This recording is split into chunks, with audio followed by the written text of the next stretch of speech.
Hello, everybody. Thank you very much for joining me today for another Twilight Zone video where I count down all the Twilight Zone episodes. I rank them from my least favorite to my favorite. This is a season 5 episode of the Twilight Zone, and as always, there will be spoilers.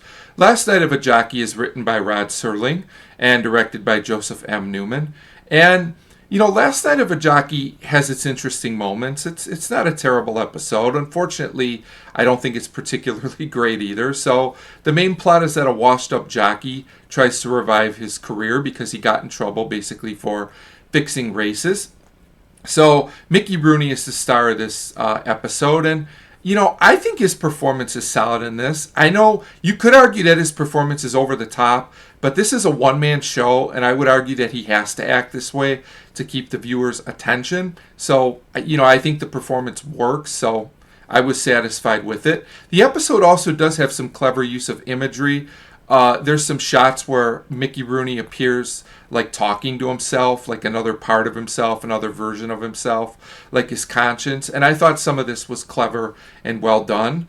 Unfortunately, that's about where the positives end for me, though. The plot is very padded. There's really only 10 to 15 minutes of material here.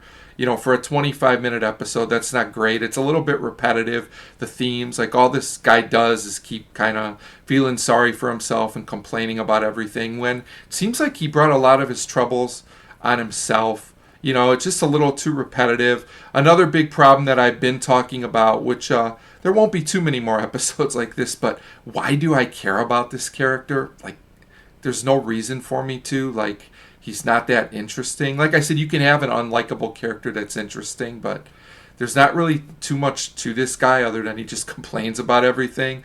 Also, there's an effect in this episode of trying to make Mickey Rooney seem bigger and bigger, larger and larger, which fits into the twist at the end. Which is okay, where he gets a call that he's going to get another shot at being a jockey, but now he's too tall, so he can't really do it. And to be fair, the effect was probably decent for 60s TV. Unfortunately, from a modern perspective, it really doesn't look convincing at all. And for me, it does hurt the episode a little bit.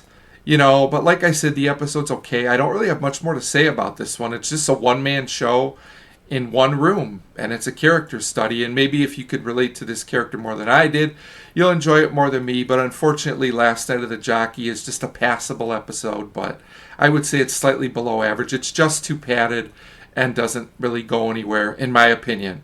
So that's my review for or a little recap, I guess, for Last Night of the Jockey, number 146.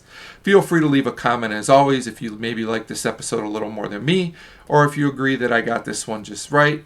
Next video will be number 145, and thanks for watching.